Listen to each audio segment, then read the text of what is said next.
నానా సమయంలోను నా ద్వారా మన పితరులతో మాట్లాడిన దేవుడు. చాలా ప్రార్థన చేసుకుందాం. సర్వాధికారి కృపల దేవ, నీకే వందనాలు, స్తుతులు, స్తోత్రాలయ. గడిచిన అంతా నీ మహాకృపను కాచి భద్రపరిచి దేవ మరొకసారి ఈ 40 దినాల ధ్యాన కూడికల్లో మరొక దినాన్ని మేమందరం ఉన్న ప్రభా, ఇగో నీ పరలోపు గవినిగా పిలువబడుచున్న నీ పాదాలను నిలబడ్డాను దేవ. నీవు మాకు అనుగ్రహించిన గొప్ప సమయం బట్టి నీకే వేలాది వందనాలు, స్తోత్రాలు. ఈ సమయం నీది, స్థలం నీది, ఇక్కడ కూర్చుని మేమందరం నీ వారు ఏంటనైనా రాత్రి కాష్టంలో నీ చల్లని మెల్ల స్వరంతో మీరు మాతో మాట్లాడిన ప్రభా, నీ వాక్యం ద్వారా మనం బలపరిచి స్థిరపరచండి. ఇగో నీ శరీరంలో కొట్టువని మరి చేయండి. అయోగ్యని, అల్పని, అజ్ఞాని, యోగ్యత అర్హత లేనివన్న ప్రభా, కేవలం నీ కొరకు బోరగా పాత్రగా మాతో నిలబడగా నీ చల్లని మెల్ల స్వరంతి రాత్రి మాతో మాట్లాడి మనం ఈ నామాన్ని ఇంకా ముగింపరుచుకోండి. మా రక్షకుల్లో రానైన ప్రభు నేర్పిస్తుంది చిన్న ప్రార్థన అడిగి వేడుకుంటున్నాం తండ్రి, ఆమేన్. మరి ప్రేమ సంగమా, మరి ఈ యొక్క 40 దినాల మరి శ్రమ కూడికలు లేదా ధ్యాన కూడికల్లో ప్రాముఖ్యంగా హెబ్రీ పత్రిక యొక్క ధ్యానాంశాన్ని ముందుగా మరి ఈ యొక్క సంవత్సరం పెట్టుకోవడం జరిగింది. మరి హెబ్రీ పత్రిక మొదటి 3 అధ్యాయాన్ని రాబోయే వారం రోజులు కూడా మరి దేవుని కృప బట్టి చెప్పడానికి మనకి అవకాశం ఇచ్చిన మరి సంఘ కాపురి గారికి, సంఘ పెద్దలకి అందరికీ కూడా ప్రభుత్వ వందనాలు తెలియజేసుకుంటూ, మరి ఈరోజు హెబ్రీ రాసిన పత్రిక మొదటి అధ్యాయం మొదటి 3 వచనాల్లో ఉన్న ఉద్దేశాన్ని జ్ఞాపకం చేసుకుందాం. ఆ మొదటి అధ్యాయం మొదటి వచనం జ్ఞాపకం చేసుకుంటే, పూర్వకాలమందు నానా సమయాల్లో నానా విధములుగా ప్రవక్తల ద్వారా మన పితరులతో మాట్లాడిన దేవుడు. ఈ హెబ్రీ గ్రంథం నుంచి మరి గడిచిన దిన భాషగా పరిచయం చేశారు. మనం ఆ పత్రిక యొక్క ఉద్దేశాన్ని, ఎవరు రాశారు, ఏ కాలంలో రాశారు, ఎందుకు రాశారు విషయాలు ఆల్రెడీ మనం తెలుసుకోవడం జరిగింది. హెబ్రీలు అనే పదాన్ని వాడిన ప్రతిసారి కూడా ఒక విషయం జ్ఞాపకం చేసుకోవాలి. హెబ్రీలు అనగా ఎవరో కాదు, ఇజ్రాయేలు జనాంగమే. ఇజ్రాయేలు జనాంగమే అంటే కానాన్లోనికి ప్రవేశించడానికి ముందు, అంటే ఐగుప్తు నుంచి వాళ్ళు 40 సంవత్సరాలు ప్రయాణం చేసి కానాన్లోనికి ప్రవేశించిన తర్వాత 12 గోత్రాల వాళ్ళు ఏమని పిలిచారంటే ఇజ్రాయేల్ జనాంగంగా పిలిచారు. అప్పటి వరకు కూడా వాళ్ళు ఏమని పిలిచేవారంటే హెబ్రీలు అని పిలిచేవారు. హెబ్రీలని పిలిచేవారు. ఎందుకు హెబ్రీలని పిలిచేవారు అంటే, ఆదికాండం 12వ అధ్యాయంలో మరి చూడద్దు, మనందరూ తెలిసిందే, అబ్రహాముని దేవుణ్ణి పిలుచుకున్నాడు. ఏమని?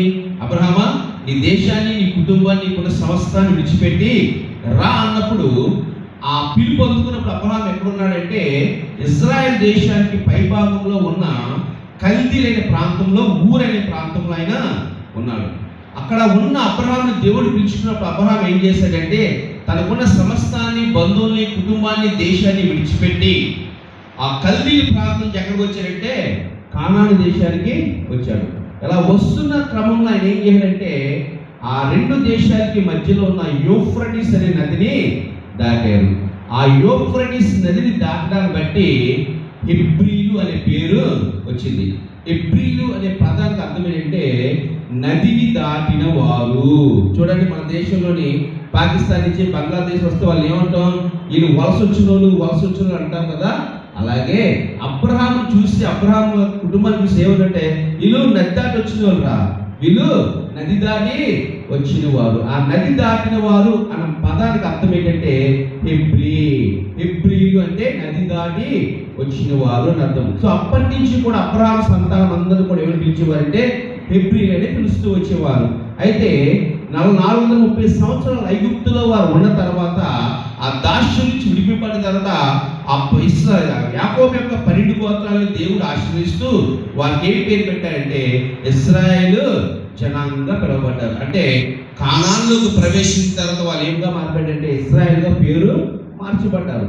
కాబట్టి ఎప్పటికీ కూడా ఇశ్రాయేల్ ఏమని పిలవచ్చు, మనం ఏమని పిలవచ్చు, హెబ్రీలు అని పిలవచ్చు. ఎందుకంటే దేవుని పిలుపు అందుకున్న వాళ్ళు ఏం చేస్తారు, వాళ్ళు యూఫ్రటీస్ నదిని దాటి అన్య దేశం నుంచి దేవుడు వాగ్దాన దేశానికి వచ్చారండి.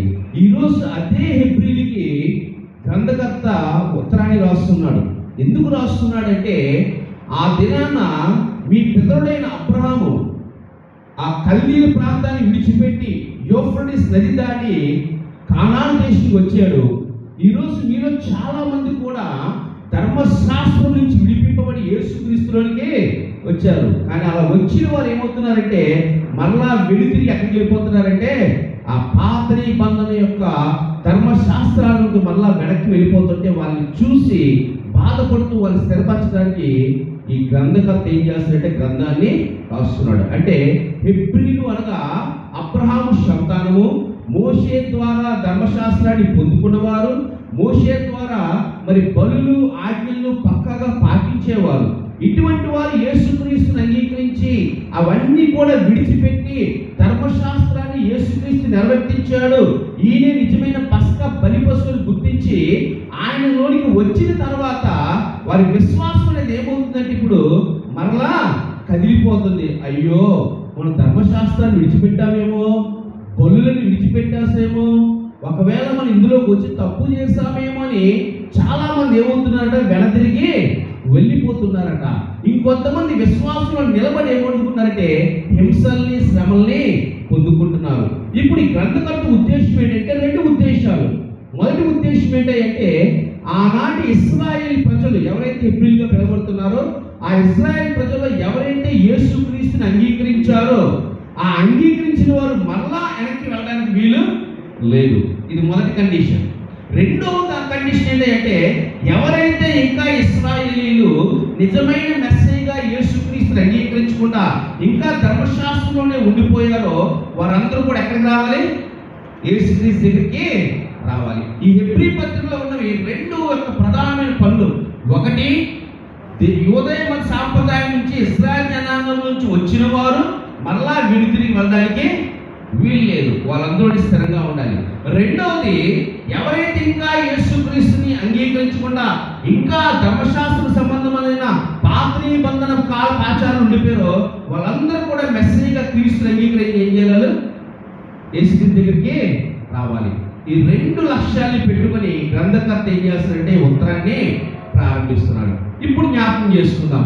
మొదటి వచనాన్ని ప్రారంభిస్తూ ఏమంటున్నాడు చూడండి ఆయన, పూర్వకాలమందు చదవమ్మా, పూర్వకాలమందు నానా సమయముల్లో నానా విధములుగా ప్రవక్తల ద్వారా మన పెద్దలతో దేవుడు ఏం చేశాడు?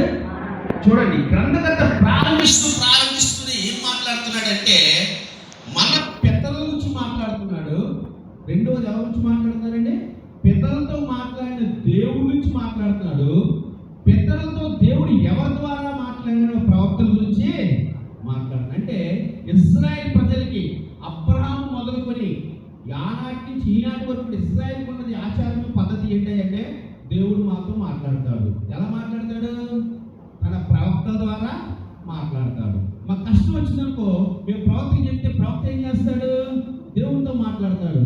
దేవుడు జవాబిస్తే ప్రవక్త వచ్చి మాకు చెబుతాడు. అంటే ఇక్కడ ఇశ్రాయేల్ జనాంగానికి ఎల్లప్పుడూ కూడా మధ్యవర్తిగా ఉన్నది ఎవరంటే దేవుడికి ప్రజలకి ప్రవక్తలు అనేవారు ఉండేవారు.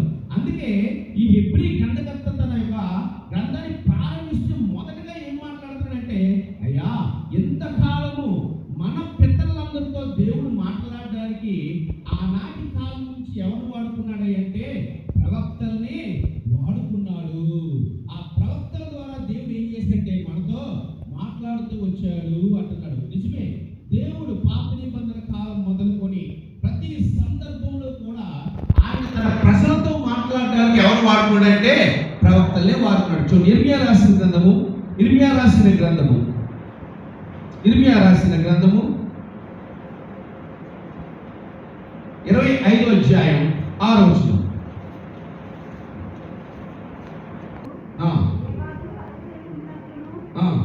యెహోవా పెందల కడ లేచి ప్రవక్తలైన తన సేవకులందరినీ మీ అత్తకు ఏం చేస్తాడ? పంపుచు వచ్చుచున్నాడు. ఆయన ఏం చేస్తాడ? దేవుడు పెందల కడ లేచి తన ప్రవక్తలు ఎవరిని పంపిస్తున్నాడట? పాత నిబంధన కాలం అంతా దేవుడు పని ఏంటంటే యెషయా వెళ్ళిన ప్రజలతో మాట్లాడు, ఇర్మియా వెళ్ళిన ప్రజలతో మాట్లాడు, హోషేయ వెళ్ళిన ప్రజలతో మాట్లాడు.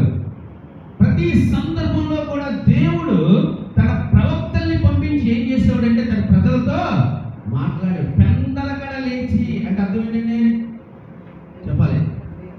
అంటే తెల్లవారి మనం పెద్దల ఉద్దేశం అంటే ఉదయాన్నే లేచే సమయం, the first time, first early time అంటే ఆ మొదటి ఘడియలోనే దేవుడు ఎవరు పంపేవాడట అంటే అర్థం ఏంటంటే 24 గంటలు ఆయన పని ఏంటంటే తన ప్రజలతో మాట్లాడడానికి తన ప్రవక్తలను ఆయన సిద్ధపరుస్తూ పంపిస్తూనే ఉండేవాడట పాత నిబంధన కాలంలో. ఇక్కడ హెబ్రీ గ్రంథకర్త అదే చెప్తాడు, ఓ హెబ్రీలారా, పూర్వం మన ప్రజలతో మాట్లాడడానికి దేవుడు ఎల్లవేళలా ఎవరు పంపేవాడైనా ప్రవక్తని పంపేవాడు, బాగానే ఉంది. మరి ప్రవక్తలు ఏం చేసేవారు చెప్పాలి, ప్రవక్తలు ఏం చేసేవారు చెప్పాలమ్మా? ప్రవక్తల పని ఏంటి? దేవుడి యొక్క మాటల్ని వారికి ప్రకటించేవారు, అంతేగాని వారి సొంత మాటలు చెప్పేవారా అమ్మా? కాదు కదా. ఇర్మియా రాసిన గ్రంథము 1వ అధ్యాయం 6వ వచనం, ఇర్మియా ఇగో నా ప్రజల దగ్గరికి వెళ్ళండి, ఆయన ఏమంటాడండి, అయ్యా నేను బాలుడని, నేను మాట్లాడడానికి శక్తి చాలు. అంటే నన్ను ప్రవక్తగా పంపిస్తున్నావు కదయ్యా, నాకు మాట్లాడేంత శక్తి లేదంటే అప్పుడు దేవుడు అంటాడయ్యా, నువ్వు బాలుడైతే నాకేంటి, పెద్దవాడైతే నాకేంటి, శక్తి ఉంటే ఏంటి, శక్తి లేకపోతే నాకేంటి, మాట్లాడేది నీవు కాదు. మరి ఏం చేస్తాడట? అదే మీద 1వ అధ్యాయం 9వ వచనం, ఈ నోట నా మాటలు ఉంచి ఉన్నాను. జాగ్రత్త వినండి. పూర్వం మన పితరులు ద్వారా, మన పితరులకి దేవుడు ఎవరి ద్వారా మాట్లాడాడు? ప్రవక్తల ద్వారా మాట్లాడాడు. ఇశ్రాయేల్ జనాన్ని ఎవరి కోసం కనిపెడుతున్నారంటే మరలా ప్రవక్త అనేవాడు ఎప్పుడు వస్తాడు, మరలా ప్రవక్తలు ఎప్పుడు వచ్చి మాతో మాట్లాడతారు, మరలా ప్రవక్తలు ఎప్పుడు వచ్చి మరలా దేవుని యొక్క ఉద్దేశాలు మాకు తెలియజేస్తారు. ఎంతకాలం ఎదురు చూస్తున్నారో వాళ్ళు తెలుసా? చెప్పాలి. పాత నిబంధనలో చిట్ట చివరి ప్రవక్త ఎవరండి? మలాకీ గారండి. మలాకీ గారి తర్వాత వచ్చిన ప్రవక్త ఎవరు? మలాకీకి మత్తయికి మధ్యన కాలం ఎంత? 400 సంవత్సరాల ప్రవక్త ఎవరు వచ్చారా? మాట్లాడాడా? ఇప్పుడు ఇశ్రాయేల్ ఆశ ఏంటి? పెద్దలకి ప్రవక్తలు వచ్చి మాట్లాడేవారు. ఇప్పుడు మా కోసం ప్రవక్తలు ఇంకా రాలేదనే నిరీక్షణలోనే ఉన్నారు. కానీ ఎవరు వచ్చారు అప్పుడు ఆ టైంలో? ప్రభు అయిన యేసుక్రీస్తు వారు వచ్చారు. కానీ ఆయన మాటల్ని వారు వినలే. ఈ ఎవరి మాటల కోసం చూస్తున్నారు? దేవుడు మాట్లాడే ప్రవక్తల కోసం ఎదురు చూస్తున్నారు, కానీ యేసుక్రీస్తుని వారు గుర్తించలేదు. అదే విషయాన్ని హెబ్రీ గ్రంథకర్త అన్నాడయ్యా, మీరు ఆ నోటి పితరులతో మాట్లాడినప్పుడు, మన పితరులతో ప్రవక్తలు మాట్లాడారు కదా, ఆ మాట్లాడిన ప్రవక్తలు ఎలా మాట్లాడారంటే వారు వాక్చాతుర్యాన్ని బట్టో, వారి జ్ఞానాన్ని బట్టో, శక్తిని బట్టో ఆయన నోట ఎవరు పెట్టాడ? దేవుని మాటల్ని పెట్టాడు. సంఖ్యాకాండం 24వ అధ్యాయం, సంఖ్యాకాండం 24వ అధ్యాయం, సంఖ్యాకాండము 24వ అధ్యాయం 12వ వచనం, ఏమి సెలవిచ్చినో నీవు నా యొద్దకు పంపిన యెహోవా ఏమి సెలవిచ్చినో అదే పలికెదనని. ఇప్పుడు ప్రవక్త తనంతట తానుగా ప్రకటించాలన్నా ప్రకటించగలరా? చెప్పండి మా, ప్రకటించగలరా? ప్రకటించలేడట. ఆయన అంటాడయ్యా, నువ్వు చెప్పావు కానీ నేనేం చేయను. శపించాలన్నా దీవించాలన్నా ఆ నోటిలోని మాటలు ఎవరి మాటలవి? దేవుని మాటలు. ఆయన పెట్టాల మాటలు. అంటే ఇప్పుడు ఇశ్రాయేల్ జనాంగం అంతా ఎవరి కోసం చూస్తున్నారంటే దేవుని మాటల కోసము ఎదురు చూస్తున్నారు. ఆ మాట్లాడే ప్రవక్త కోసము ఎదురు చూస్తున్నారు. సుమారు 400 సంవత్సరాలుగా ప్రవక్త రాలేదు. అందుకే యోహాను శిష్యుల దగ్గర పంపించి అడుగుతాడు, మేము ఎదురు చూస్తున్నవాడు నీవేనా అని అంటున్నారు. ఎవరి కోసం ఎదురు చూస్తున్నారు తెలిసి ఇశ్రాయేల్ ఎందుకే చెప్పాలి. ద్వితీయోపదేశకాండంలో మోషేతో దేవుడు మాట్లాడాడు. ఏమంటే తెలుసా? మోషే వంటి ప్రవక్త నేను మరలా పంపిస్తానని. ఎప్పటికి కూడా ఇశ్రాయేల్ మోషే కోసం ఎదురు చూస్తూనే ఉంటున్నారు. వాళ్ళు ఎందుకు ప్రవక్త కోసం చూస్తున్నారంటే ఆ ప్రవక్త నోట్లో ఉండే మాట ఎవరి మాటది? దేవుని మాట. కాబట్టి ఆ మాట వినడానికి ఆసక్తిగా వీళ్ళు ఎదురు చూస్తున్నారు. మంచిదే. దేవుని మాటను వినడం కోసం ఎవరి కోసం ఎదురు చూస్తున్నారు? ప్రవక్త కోసం ఎదురు చూస్తున్నారు. అదే ఒకటి మొదటి మాట్లాడాడు ఆయన. పూర్వకాలం ముందు నానా విధాలుగా నానా సమయంలో దేవుడు తన ప్రవక్తల ద్వారా మనకు మాట్లాడాడయ్యా. అయితే రెండో వచనం, ఈ దినముల అంతమందు చదవమ్మా, కుమారుని ద్వారా మనతో ఇక్కడ గ్రంథకర్త ఏం చెప్తుందంటే, అయ్యా 400 సంవత్సరాలుగా ప్రవక్త మనందరం ఎదురు చూస్తున్నాము. ఎందుకు ఆ ప్రవక్తను ఎందుకు ఎదురు చూస్తున్నామంటే ప్రవక్త కోసం కాదు, ప్రవక్త నోట వచ్చే దేవుని. కానీ ఇప్పుడు మాట్లాడబట్టలేదు మనం అనుకుంటున్నారయ్యా మీరు. కానీ నిజానికి ఏంటయ్యా అంటే, అప్పుడు ప్రవక్తలతో మాట్లాడిన దేవుడు ఈ అంచె దినమున ఎవరితో మాట్లాడదట? ఎవరితోట? తన కుమారుని ద్వారానే. అనగా అంటే, అయ్యా మీరు అంగీకరించిన యేసయ్యే ఆ దేవుని కుమారుడయ్యా. ఆయనే మన మధ్యకు వచ్చి ఆ ప్రవక్తల స్థానంలో ఏం చేయడం మనతో మాట్లాడాడు. ఎరగిన వారు చెప్తుండయ్యా, మీరు ఇంకా యేసుక్రీస్తుని అంగీకరించలేదు కదా, మీరు ప్రవక్తల కోసం చూస్తున్నారు కదా. అసలు ఆ ప్రవక్తల మాటలు ఎవరైతే మాట్లాడేవారో ఆ మాట అయిన దేవుడు ఎవరితో మాట్లాడుతున్నాడట? యేసుక్రీస్తు అనే తన కుమారుడు ద్వారా మాట్లాడాడయ్యా. ఆ విషయాలు మీరు ఏం చేశారు? గుర్తించలేకపోయారు. అంటే ప్రవక్త నోటిలో ఉన్న దేవుని మాటని మీరు చూస్తున్నారు, కానీ మీ మధ్యకు వచ్చి నివసించిన యేసుక్రీస్తు ఎవరో తెలుసా? ఆయన ఎవరట? దేవుని కుమారుడు. అంతేకాదు, ఆయనే దేవుని యొక్క మాటై ఉన్నాడు. దేవునికి స్తోత్రం. యోహాను సువార్త 1:3 ఆ మాటైన వాడే దేవుని కుమారుడు. ఆయనే శరీరధారిగా వచ్చి ఏం చేయడం మనతో మాట్లాడాడు. ఆయన మీరు ఏం చేశారు? గుర్తించలేకపోయాడు. అందుకే ఆదికాండం 1:3 ఆది యందు దేవుడు భూమి ఆకాశం ఇచ్చినప్పటికీ రాసిన దేవుడు వెలుగు కమ్మని పలకగా. ఏమైందట? వెలుగు పలకగా. ఆ పిలుపు, ఆ పలుకు ఎవరట? చెప్పాలి ఎవరు? ఆదికాండం 1:1, యోహాను 1:1. ఆది యందు వాక్యము ఉండెను, వాక్యము దేవుని యొద్ద ఉండెను, వాక్యమే దేవుడైనను, ఆ వాక్యే దేవుడి ద్వారా ప్రకటించబడితే సర్వ సృష్టి నిర్మించబడ్డాది. ఆ వాక్యమే శరీరధారి కృపాసత్య సంపూర్ణుడిగా దేవుడి కుమారుడుగా వచ్చి ఇప్పుడు మనతో ఎవరు మాట్లాడుతున్నాడు? ఆయనే మాట్లాడుతున్నారయ్యా. అంటే ప్రవక్త నోటిలో ఉండే దేవుడి మాటలు మీరు ఎత్తుకుంటున్నారు, కానీ మాట అయిన వాడే మన మధ్యకి ఏం చేశాడైనా? శరీరధారిగా వచ్చేసాడు. ఆయన ఎరిగిన వారందరూ రక్షించబడ్డారు. కాబట్టి మీరు ఆయనలోనే నిలకడగా ఉండండి. ఎరగని వారులారా, ప్రవక్తల మాట కోసం కాదు, ప్రవక్తల నోటి వెంబడి వచ్చిన దేవుని మాట అయిన క్రీస్తుని ఇప్పుడైనా మీరు గుర్తించండి. చదవండి మరి 2వ వచనం వల్ల.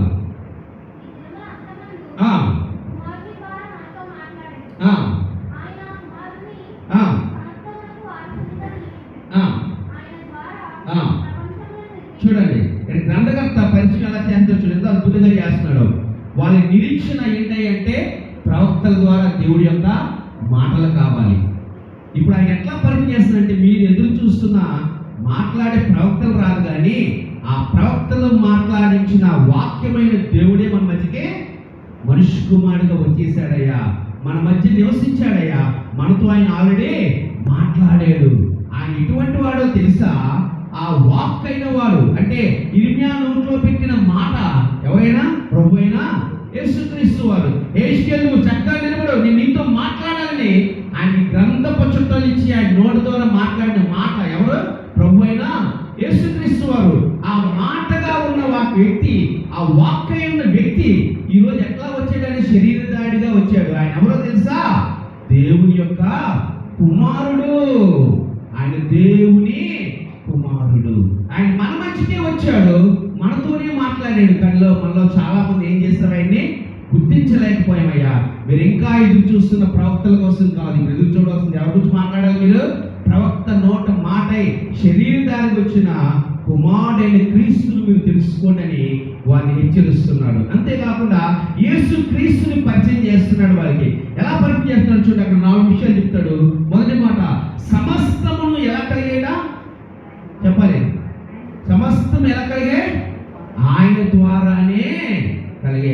ప్రియులారా, మీరు సిలువ వేసిన క్రీస్తు ఎవరు అనుకుంటున్నారు? ఆయన ఎవరు? దేవుని కుమారుడు. మీ పెద్దల ద్వారా మాట్లాడించిన వాక్యమైన దేవుడు ఆయనే, దేవుడి కుమారుడు ఆయనే. ఆయన ఎంత గొప్పవాడంటే సమస్తాన్ని ఎవరు కలిగించారట? కొలస్సీ రాసిన పత్రిక 16వ అధ్యాయం 1:16 వచనం. కొలస్సీ రాసిన పత్రిక 1:16 వచనం. అన్నిటికన్నా ఏమన్నాడట? ముందుగా ఉన్నాడు. ఆయన లేకుండా ఏది కలగలేదయ్యా. అయ్యా, మన మధ్య వచ్చి నివసించిన ఆ యేసయ్య ఎవరో తెలుసా? వాక్కయ్యున్న దేవాది దేవుడు. ఆయన దేవుని కుమారుడయ్యా. ఆయన మనిషిగా మన మధ్యకి వచ్చాడని మానవుడు అనుకుంటారేమో కాదు. ఆదియందు వాక్యముగా ఉన్నవాడు, సర్వ సృష్టిని నిర్మించిన వాడు, ఆదిలోనే ఉన్నవాడైనా ఆ వాక్యం మన మధ్యకి వచ్చాడు. ఆయన్నే మీరు నమ్ముకున్నారు. మీరు ఆయన విడిచిపెట్టగా నేను ఒక వర్గాన్ని చెప్తుంటే ఇంకో వర్గానికి, అయ్యా మీరు ఇంకా ఆయన తెలుసుకోవట్లేదు, ఇప్పుడే నా దగ్గరికి మీరు రండి. ఆ వాక్యమైన క్రీస్తు సమస్తాన్ని సృష్టించిన వాడు ఉన్నాడు. మానవుడిగా వస్తే ఈ రోజు వచ్చేనుకున్నామో కాదు. ఆయన ప్రారంభం ఎక్కడుందట? అన్నిటికంటే ముందుగా ఉన్నవాడు. ఆయన లేకుండా ఏది కలగలేదట. ఆయనకున్న గొప్పతనాన్ని చెప్తున్నాడు భక్తుడు ఇక్కడ. ఆ వాక్కైన కుమారుడైన క్రీస్తు ఎలాంటి వాడంటే మీ ప్రవక్తలతో మాట్లాడినవాడు ఆయనే. అంటే ప్రవక్తలను గొప్పడా చిన్నడా చెప్పాలి. ప్రవక్తలు నోట్లో మాట పెడితే మాట్లాడేవాళ్ళు. ఆ మాట అయిన వాడు ఎంత గొప్పవాడంటే ఈ సమస్తాన్ని సృష్టించిన గొప్పవాడైన ఆయన మన ముందుకు వచ్చి మన మధ్యన ఉంటే మీరు ఆయన విడిచిపెట్టి ఎవరి కోసం ఎదురు చూస్తున్నారు? ప్రవక్తల కోసం మీరు ఎదురు చూస్తున్నారయ్యా. మొదటగా ఆయన చెప్తున్నాడు, ఆయన ఆ వాక్యైన క్రీస్తు ఈ లోకానికి ఎలా వచ్చాడంటే దేవుని కుమారుడిగా వచ్చాడయ్యా. ఆ ఎటువంటి వాడంటే సమస్తాన్ని సృష్టించిన వాడు, ఆది సంభూతుడిగా ఉన్నట. రెండో మంది జ్ఞాపకం చేస్తున్నాం. చదవండి, అదే వచ్చినాం. ఎప్పుడు రాసిన పత్రిక చదవమ్మా.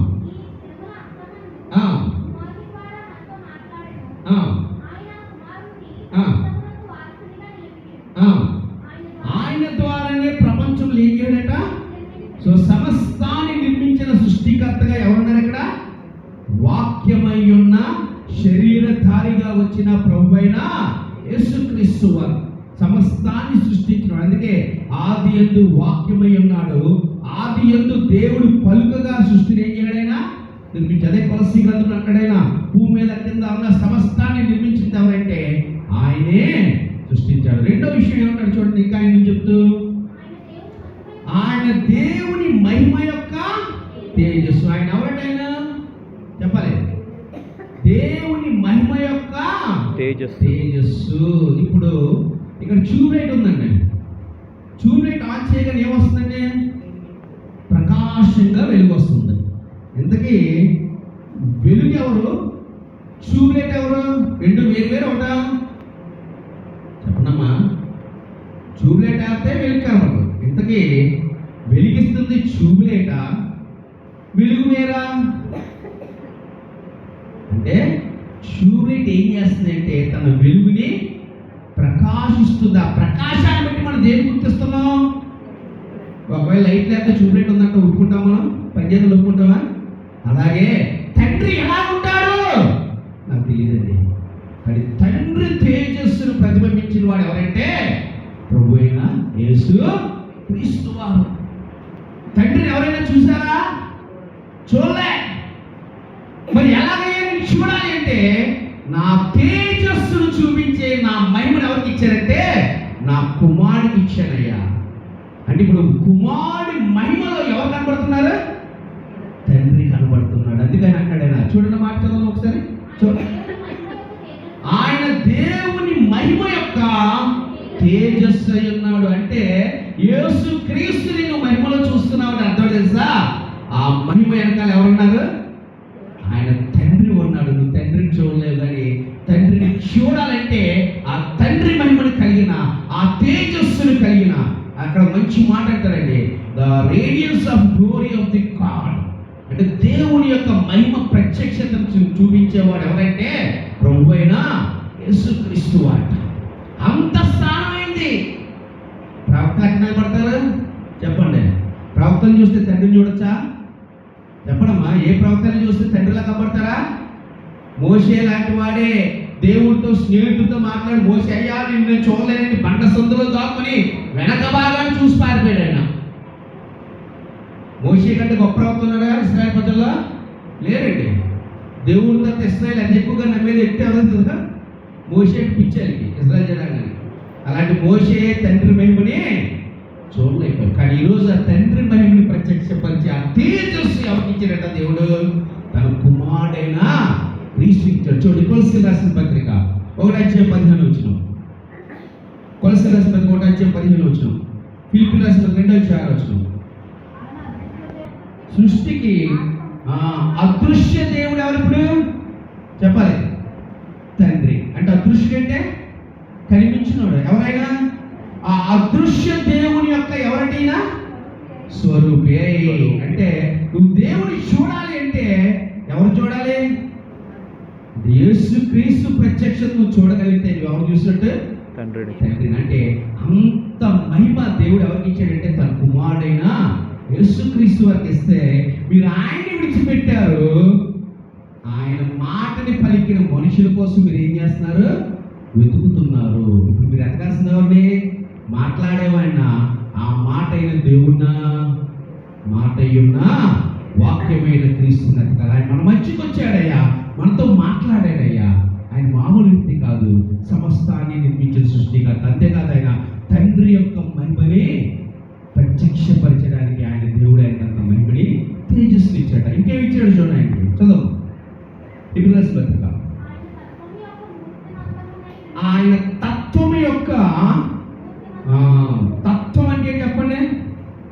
తత్వము ఆడంతే మనస్తత్వం అంటే పత్త అంతే, ఆడంతే మనస్తత్వం అంతే, తత్వం అంతే, మాట్లాడు అంటే తత్వం అంటే నేచర్. అంటే మనం ఏ విధంగా బ్రతుకుతాము, మన లక్షణాలు, అనుదిన లక్షణాలు. కానీ దేవుడికి ఏముంటాయంటే దైవత్వం కూడిన లక్షణాలైనా కలిగి ఉంటాడు. నీ దేవుడు ఎటువంటి వాడే అంటే నా దేవుడు ప్రేమ గలవాడండి. నువ్వు చూసావా అంటే ఆ ప్రేమను చూపించడానికి ఎవరున్నారట? ప్రభువైన యేసుక్రీస్తు వారు. నా తండ్రి పరిశుద్ధుడండి. చూసావా ఆ పరిశుద్ధుడికి ఎవరు జీవించేది లోకంలో? చెప్పాలి, క్రీస్తు. అంటే దేవుని యొక్క తత్వాన్ని, దేవుని యొక్క దైవ తత్వాన్ని ప్రతిబింబించే ప్రతిరూపం ఎవరంటే ప్రభువైన యేసుక్రీస్తు వారు. అందుకే తండ్రిలో ఉన్న ప్రతి పరిశుద్ధత, ప్రతి దైవ లక్షణాలని కుమారులో ఉంటాయి. కుమారులో ఉన్న ప్రతి దైవ లక్షణాలు ఉంటుంది పరిశుద్ధాత్మ దేవుడు ఉంటుంది. Divinity of God. దేవుని యొక్క దైవ లక్షణాలని తండ్రి, కుమార్, పరిశుద్ధాత్మలు ఎప్పుడు ఒకేలా కలిగి ఉంటారంటే వారు ఒకరి తత్వాన్ని ఒకరు ఎక్కువ ఏం చేస్తుంటారు? ప్రతిబింబిస్తూ ఉంటారంట. చూడండి, ఫిలిప్పీయులకు రాసిన 2:6 పౌలు మాట్లాడారు. చూడండి, ఫిలిప్పీయులకు రాసిన 2:6 ప్రభువైన యేసుక్రీస్తు వారు ఎవరి స్వరూపాన్ని కలిగి ఉన్నాడట? అయితే ఎక్కడికి వచ్చాడంటైనా? సమస్తాన్ని విడిపెట్టి రిక్తుడుగా శరీరానికి ఎక్కడికి వచ్చాడైనా? అయ్యా, మీ మంచికి వచ్చినోడు మనిషి అనుకుంటున్నారయ్యా బాబు. ఆయన ఎవరితో సమానమైన? దేవుడి స్వరూపం కలిగిన వాడు, దేవుడి తేజస్సు కలిగిన వాడు, దేవుడితో సమానుడైన వాడు, దేవుడితో కలిసి సర్వ సృష్టిని నిర్మించిన వాడు, త్రిత్వంలో ఒకరైన వాడైనా. మీరు ఆయన మనిషిగా చూస్తున్నారు, కానీ ఆయన మనిషి కాదండి.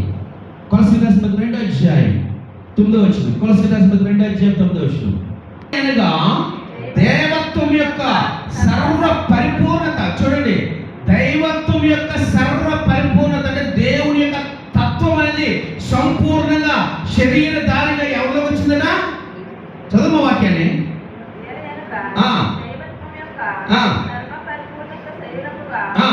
క్రీస్తునందు అంటే దేవుని యొక్క దైవత్వం ఇప్పుడు ఎవరిలో ఉంది?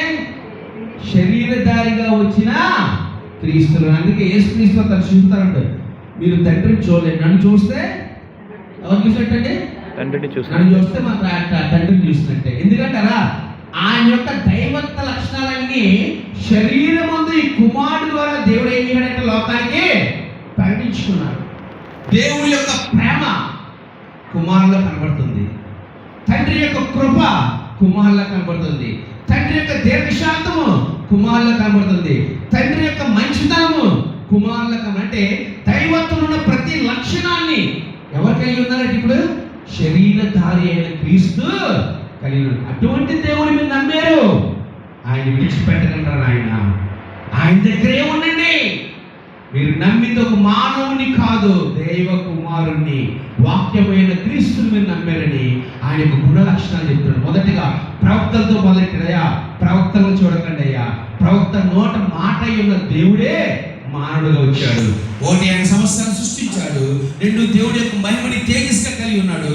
మూడు, ఆయన దేవుని యొక్క తత్వానికి ప్రతిరూపంగా ఉన్నాడు. నెక్స్ట్ తల్లి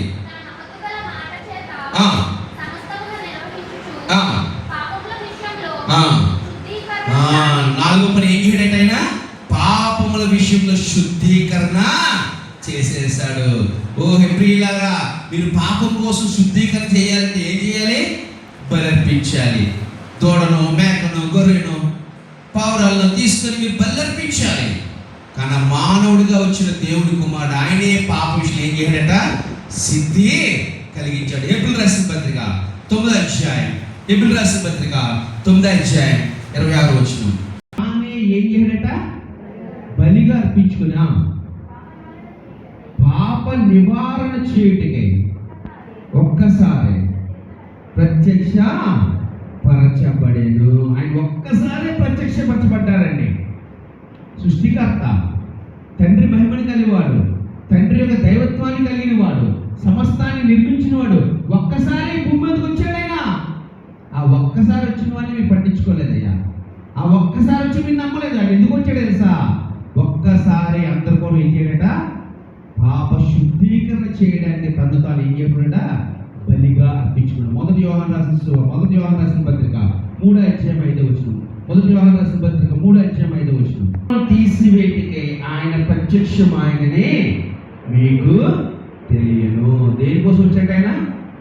పాపాన్ని శుద్ధీకరణ చేయడం. నెక్స్ట్ ఇంకేం చదవమ్మా, ఇంకేంటి ఇంకో లక్ష్యం చదవమ్మా. ఎప్పుడు రాసిన పత్రిక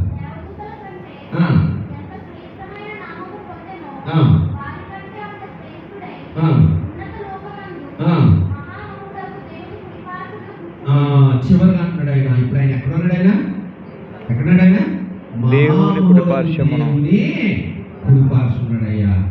వాక్యమై ఉన్నవాడు, పాత నిబంధనలో వాక్కుగా ఉన్న, ఆదరించి వాక్కుగా ఉన్నవాడు ఈరోజు మనతో మాట్లాడడానికి శరీరధారిగా మన మధ్యకే వచ్చాడు. ఆ వచ్చిన వాడు ఎవరంటే దేవుని యొక్క కుమారుడు.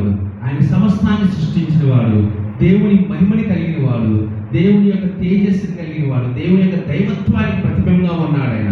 అంతేకాదు అందరి కొరకు పాప క్షమాపణ కొరకే తన్ను తాను అర్పించుకోవడం ఒక్కసారి ఈ భూమి మీదకి వచ్చాడు. మరి ఇప్పుడు ఆయన ఎక్కడున్నాడు అంటే ఎక్కడున్నాడు? ఆయన తండ్రి కుడి పార్శ్వమందు ఉన్నాడు. చూడు అపోస్తలుల కార్యం 7వ అధ్యాయం, అపోస్తలుల కార్యం 7వ అధ్యాయం 55వ వచనం చూద్దాం కదా.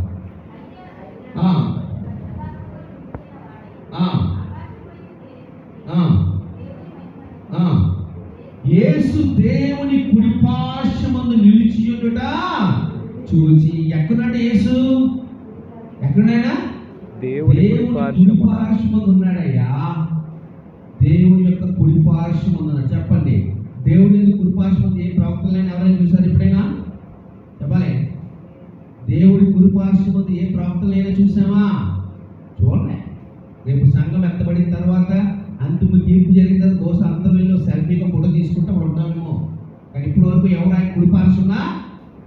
ఆయన కుడిపార్శ్వం కూర్చున్న ఒకే ఒక వ్యక్తి ఎవరంటే క్రీస్తు.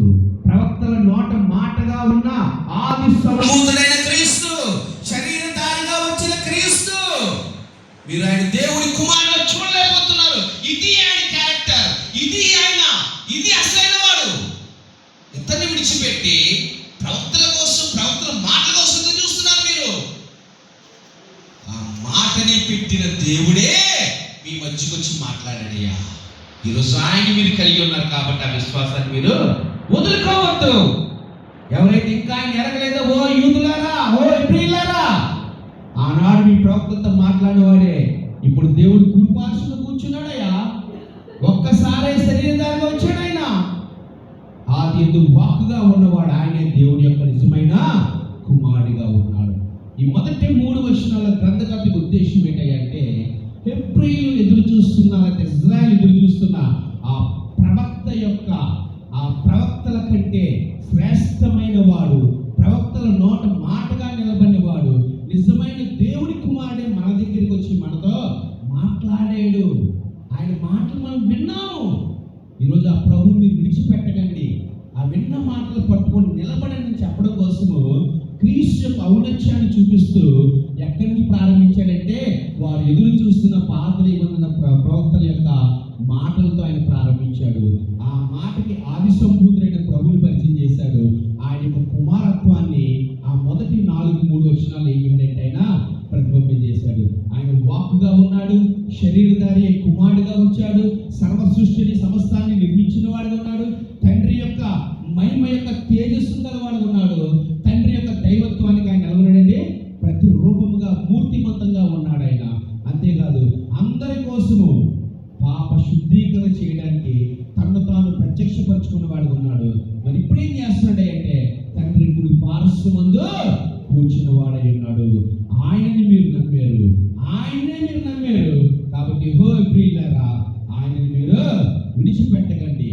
ప్రవక్తలకి మాటనిచ్చిన ఆ ప్రభువుని మీరు నమ్మారు, ఆయన మీతో ఉన్నాడు, ఆయన విడిచిపెట్టదని గ్రంథకర్త తన మాటలు ఏం చేస్తుంటే ప్రారంభిస్తూ ఉన్నాడు. ఈ 3 వచనాల్లో కూడా వాక్యమై ఉన్న దేవుడు దేవుని కుమారుడిగా తనను తాను ఏం చేస్తాడంటే పరిచయం చేసుకుంటున్నాడు. ఆయన ఔన్నత్యాన్ని పరిచయం చేసుకుంటున్నాడు.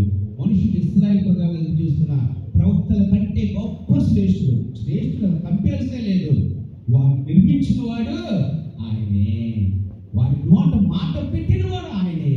అటువంటి దేవుని మీరు కలిగి ఉన్నారు కాబట్టి ఆయన కోసం బ్రతకండి, ఆయన కోసం శ్రమపడండి, ఆయన కోసం మీరు నిరీక్షణ కలిగి ఉండండి. ప్రార్థన చేసుకుందాం, కళ్ళు మూసుకొని చిన్న ప్రార్థన చేసుకుందాం. సర్వోన్నత దేవా, ఇంతవరకు మాతో ఉండి మాతో మాట్లాడి కొందాలు స్తోత్రాలు. నిజమైన ఆ రోజు హెబ్రీలతో మాట్లాడుతున్నాం ప్రభా, ఆనాడు ఇజ్రాయేలీలతో మాట్లాడుతున్నాం ప్రభా. అయ్యా వారు ఇంకా ఎవరి కోసమో ఎదురు చూస్తున్నారయ్యా, వారు ఇంకా ఎవరి కోసమో ఎదురు చూస్తున్నారయ్యా. అయ్యా మా దేవుడు మాతో మాట్లాడి ఎవరినైనా పంపిస్తారేమో ఎదురు చూస్తున్నారయ్యా. కానీ ఆ నిరీక్షణ కారణము, ఆ నిరీక్షణ నెరవేర్చిన వాడు ఆది వాక్యమై ఉన్న ఆ దేవుని కుమారుడైన క్రీస్తే ఇదిగో మీ మధ్యకి వచ్చాడయ్యా, మీ మధ్యకి వచ్చి మీతో మాట్లాడాడయ్యా. మీరు ఆయన ఎరగలేకపోయారు.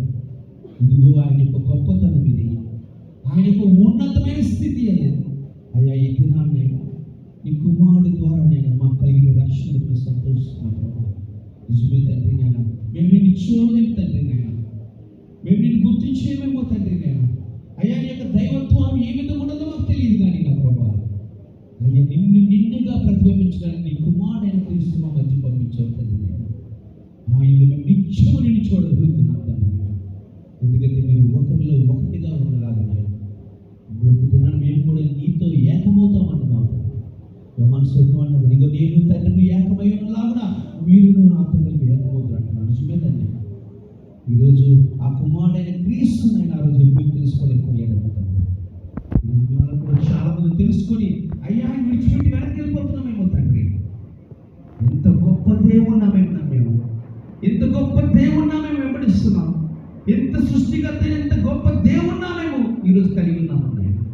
మా విశ్వాసాన్ని బలపరుస్తాయి, మా ఆత్మీయ జీవితాన్ని స్థిరపరచడానికి ప్రభావ ఈ వాక్యం ద్వారా మొత్తం మాట్లాడగలరు, ఈ వాక్యం ద్వారా మమ్మల్ని హెచ్చరించినారు, ఈ వాక్యం ద్వారా మా ఆత్మీయ జీవితానికైనా ఆహారాన్ని అందించినారు. కేవలం నీ ఒక్కరికి సమస్తమైన మహిమలంతా ప్రభావం అర్పించుకుంటూ వారక్షుడు ప్రభుని యేసు క్రీస్తు నామమున చిన్న ప్రార్థన అడిగి వేడుకుంటున్నాం తండ్రి. ఆమేన్.